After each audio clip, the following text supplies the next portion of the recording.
Hello beautiful soul! Welcome back to my channel. This is May Chang Ame from Japan. Kabayan Pisces, this reading is for you. Ano ang mga magaganap o mangyayari sa iyo sa natitirang araw ng July 2024? Maraming salamat muna sa aking subscriber, new subscriber, cross-watcher, at sa mga bagong pasok dyan. Welcome na welcome kayo sa bahay ni Ate Aimee. Maraming salamat din sa nakakataba ng puso ninyong mga comments. Dahil halos lahat kayo is resonate. Keep comment na makabayan ng inyong energy is naiiwan dyan. Pati pangalan nyo, binabasa ko. Makuha ko lang yung energy nyo. Makaresonate lang kayo sa ating reading.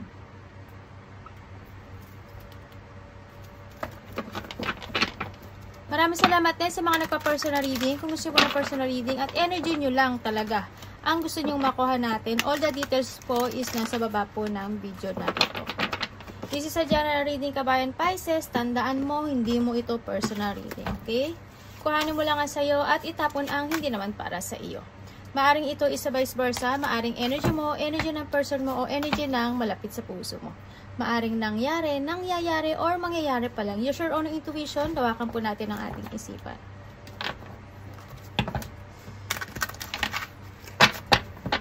Leap of faith lang sa nakikita ko dito. Leap of faith lang. There's a new beginning na darating sa buhay mo. No? You need to create yourself. Ang nakikita ko dito.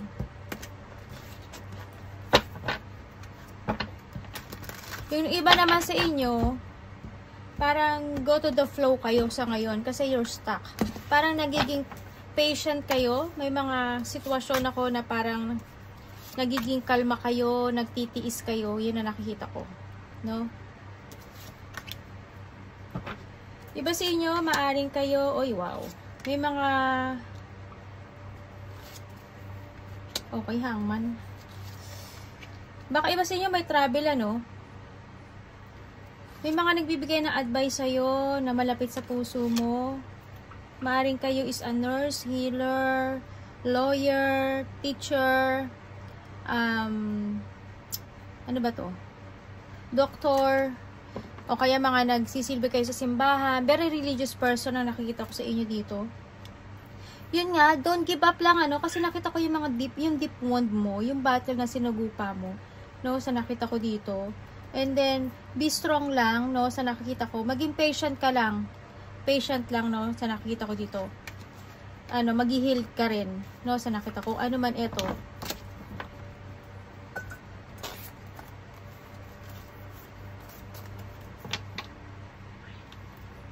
We have the fox, okay? May mga makasariling tao. Yan, nakita ko, ingat lang din. May mga paniling lang. Or maari ikaw mismo, sarili mo, nililing lang mo, ganyan, maaring ganun. May mga kamalian daw na mangyayari or naganap na sa iba, May mga caution na kailangan daw mag-ingat. Kailangan nyo mag-ingat, ha? Kailangan talaga. Maging matalino rin kayo sa mga tao na pwedeng mangloko or maybe ikaw, baka niloloko mo yung sarili mo o nangloloko ka ng tao. Ingat lang din. And we have the home. Maaring may mga situation na related ang home, ang house, ang family. Okay? Ang trabaho. And then nakita ko dito, you need din ng security, sa sarili and also sa yung family. Yun. Siguro, you are masyado kang ma-privacy or your family mo, you want a privacy. Yun yung nakita ko dito. Parang nagkakaroon na problema sa family, relationship, trabaho. Pero when it comes dito, parang mas okay ka, komportable kapag nasa bahay. Parang kasi, hindi yung, siguro, because of your stagnant sa ngayon, siguro is time muna na magstay ka from home, Or may mga ganong sitwasyon ako nakikita kasi. Kasi may caution tayo ako nakikita dito. Diba? Baka siguro is time muna na bahay ka muna, Kasi we have a caution na ako nakikita. We have the man, hindi ko alam kung tatay mo to, kapatid mo to, ikaw ito, ganyan. There's a quarrant, mga male quarrant, mga questioner sa sarili, baka may mga question ka sa sarili mo. Yan ang nakikita ko dito. Maaring asawa mo rin ito sa iba. Hindi ko alam kung ano niya, baka siya yung sneaky person, or nagsisinungaling sa sayo, or nililing lang kanya, yung mga ganong sitwasyon. Sa nakikita ko dito, yun nga, you need to create yourself, Sa nakita ko dito.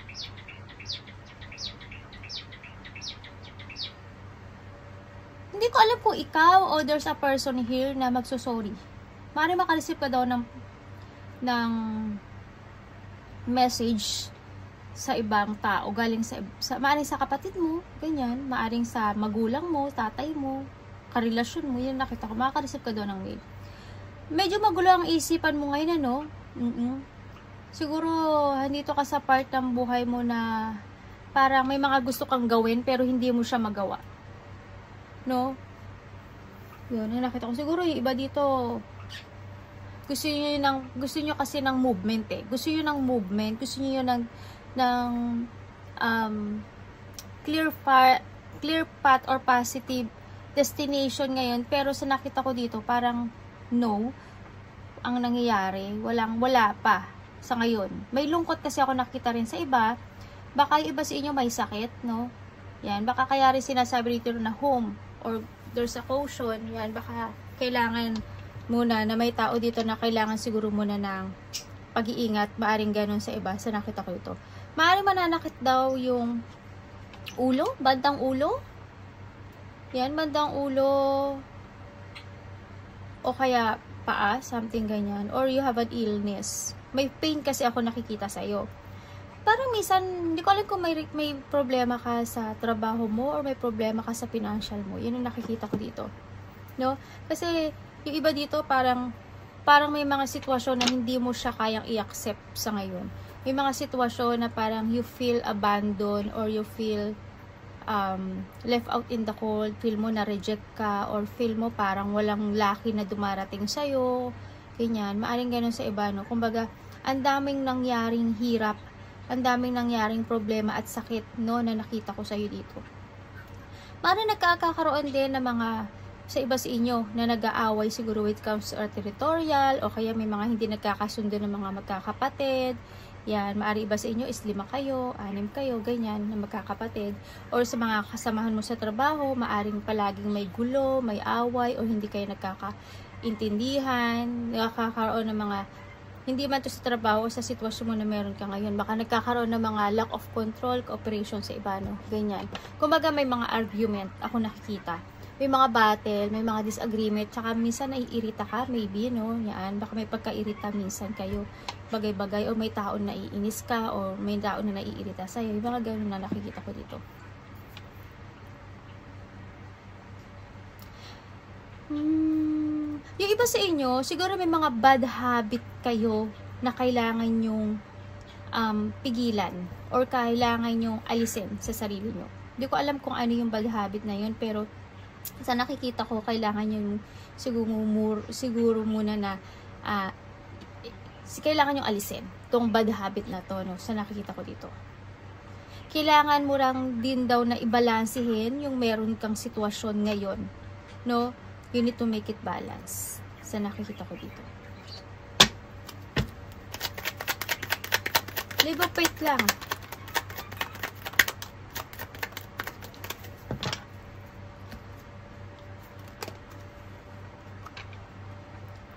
Okay, kumbaga, ang nakikita ko sa inyo, there's a new beginning na magaganap sa buhay mo, no? Sa nakita ko dito. Mag-focus ka lang dito sa sitwasyon na to. May new journey ako nakita sa iyo, eh. May new beginning and this is a new journey, no? Kung magpo-focus ka sa mga idea mo, or magiging totoo ka sa sarili mo, para makaramdam ka ng freedom, kailangan mo rin daw mag-action. Focus and take it action, no?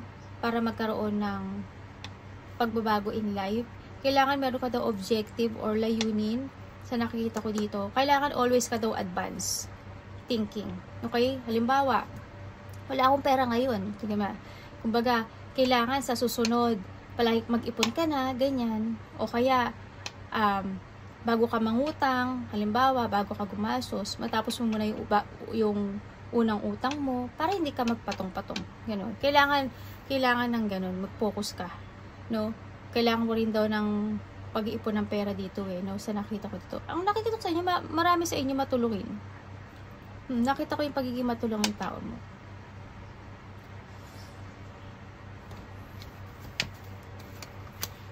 Okay, you're stuck, no? Ibig sabihin, curious ka sa ibang bagay, pero you are stuck. You are waiting to something, eh. No, parang palagi kang nag-iisip every night dito. Hindi ko alam kung sino yung, hindi ko alam kung nagpapa-hospital siya or na-confine, na-paralyze, something gano'n, nakita ko. Maybe ikaw or ano, kasamahan mo sa trabaho or sino siya or family mo man siya, kung malapit siya sa puso mo, so nakita ko ito. Maaring ano, ganun nga, baka may nagpapa-hospital, ganyan. You're waiting to something, may mga iniisip ka every night no?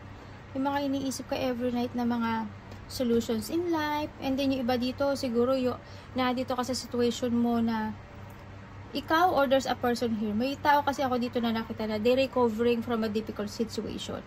No, maaring may nangyari sa kanya na hindi niya inasahan, maaring ganun, or maaring ikaw ito, no, may mga iniisip ka na bagay-bagay every night na mga solution sa buhay mo, or solution to travel, solution sa mga, o kumbaga nagsisiyasa sa sarili, ganyan, nagkahahanap ng mga katotohanan, or maybe iba sa inyo, nag-iisip kayo to retire, ganyan.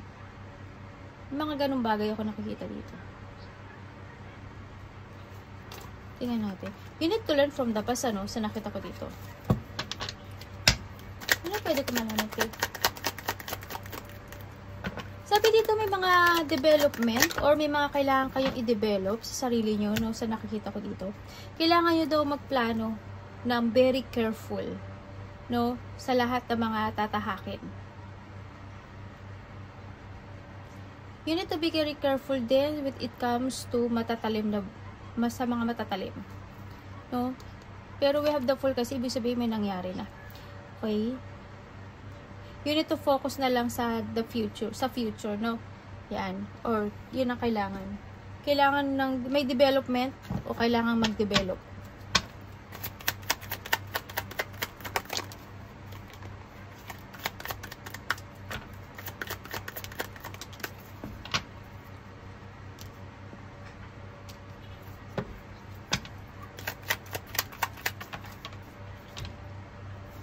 You need to be strong, ano, sa nakita ko dito. May papasok na pera sa iyo, Okay, may mga success ako nakikita. Bakit may nararamdaman ako sa yung pain? Sakit or takot? Sa iba dito, parang hindi kayo, may mga sitwasyon kayo na hindi nyo madesisyonan in life. Nakikita ko dito, nagiging patient ka sa lahat ng bagay, no? Kumbaga, din yung you want to jump to your fashion, pero may mga dapat pang unahin o may mga dapat pang asikasuhin bago ka mag-start ito. Kaya ang nakikita ko sa'yo, nagiging patient ka pa sa meron ka sa ngayon. O kailangan mo magtiis muna sa ngayon, no? Bago mo gawin yung mga gusto mo sa buhay. Yun ang nakikita ko.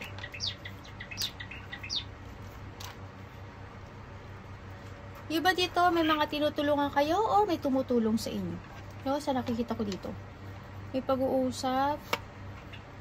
Stress ka ba?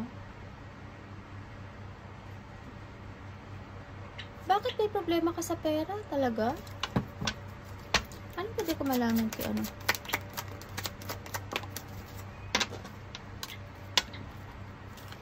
Okay. The devil and the devil. May mga tao na sakim, ano? Ibig sabihin, in the past, may mga taong naging sakim sa pera. No?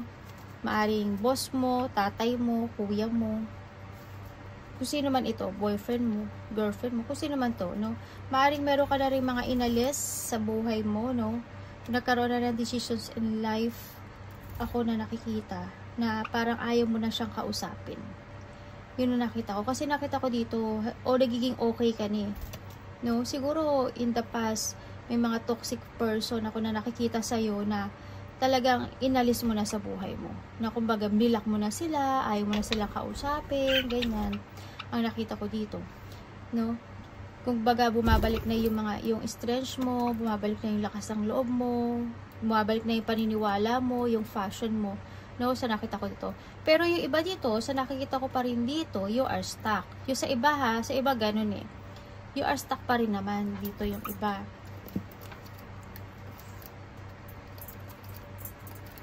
Nagiging kalma ka sa ngayon because of being stuck kasi of the pain.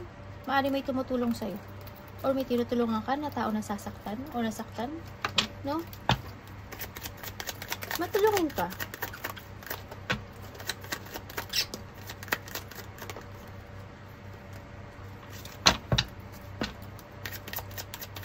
May tao dito na super care sa'yo.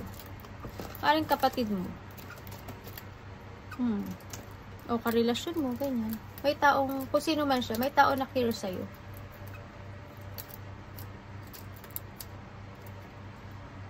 Okay, sinasabi dito, kailangan mo daw ng mental peace, kailangan mo daw munang mag-rest, ang sinasabi dito.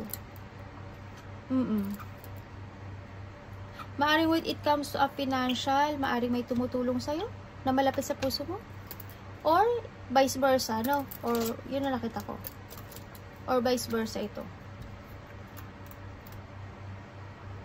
Or may tutulong sa'yo, or may tutulungan ka. Yun na nakita ko.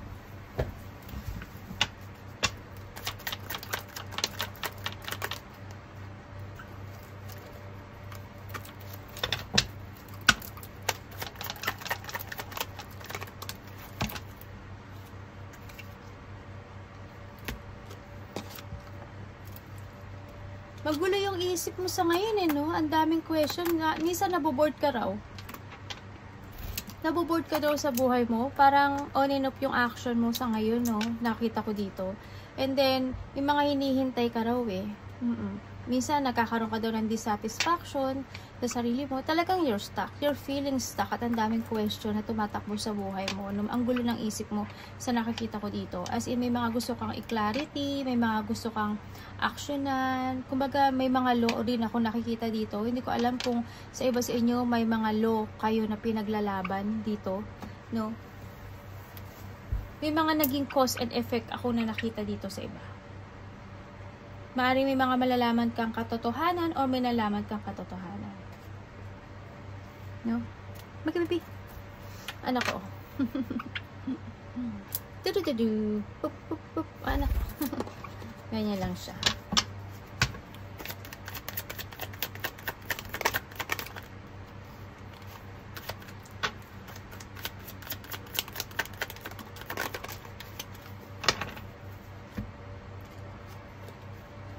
Galing parang King of Pentacles and King of Pentacles. Okay.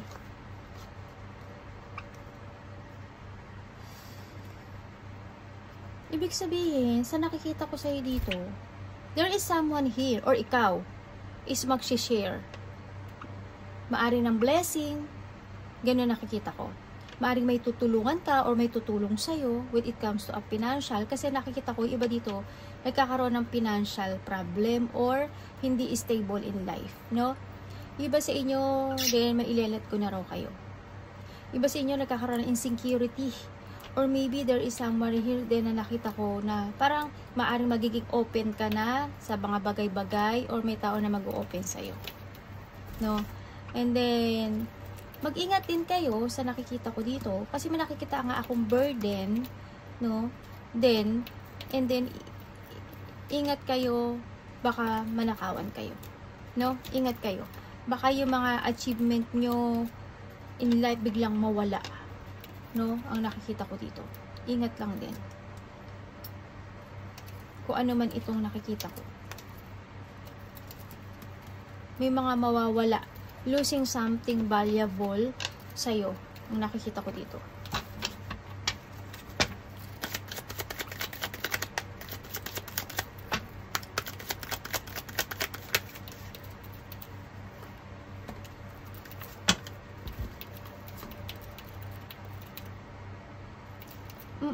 May super care sa'yo dito. Maaring magulang mo or anak mo. Maaring makakatanggap ka ng message dito sa tao na to. Or karelasyon mo to, sa nakita ko. Page and page, page cup. Ibig sabihin, may ko-connect sa'yo. Kung makakatanggap ka ng message or may ko-connect sa'yo na tao na super care sa'yo, maaring nanay mo, magulang mo, kapatid mo, or anak mo. Ano pang mangyari sa kanila? Baka may pag-uusapan kayo. Okay. Okay, may collaboration ako nakikita dito, no? May collaboration, or and then nakikita ko rin dito, mukha may pagkikita-kita nga. No, may pagkikita-kita ako nakikita dito. Maaring may kamag-anak mo, friend mo, or kasama sa trabaho, no? Maaring magchichill-chill kayo, or may susuportahan kang tao, you give love and support, or there is someone here na magbibigay sa'yo ng love and support. Yun na nakita ko, vice versa tayo. No? Yan, baka within the past 3 days, 3 weeks, 3 months, or mangyayari pa lang sa iba nakikita ko dito. Yan. Baka may mga collaboration, baka may isi-celebrate, or may birthday, maaring pagkikita, may collaboration, may gathering sa iba, syempre. Maaring cooperation, maaring may marireceive ka, maybe, no? And may kasiyahan. Married man yan, pregnancy na pupuntahan, or ano, may kasiyahan. May mga magsusuporta, no? Ganun.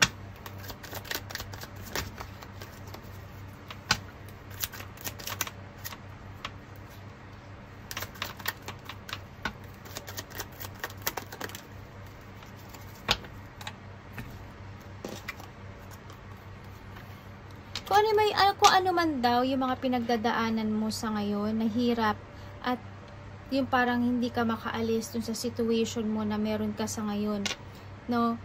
Nalungkot man yan, or pain, or sakit that you feel alone, there's a new beginning, there's an offering of a new beginning na nakikita ko sa'yo, no? Maaring igagrab mo lang siguro to. Kumbaga, kung ikaw is kumbaga may healing, there's a happiness, there's an achievement ako nakikita sa iyo, no? Tingnan natin.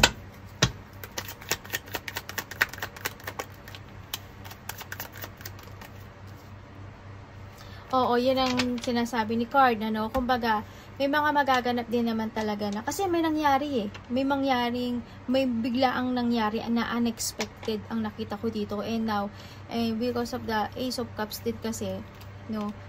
Nakikita ko naman dito na kailangan mo daw, kung ano may mga biglaang nangyari or nangyari na situation na meron ka, kailangan mo daw matuto doon, no?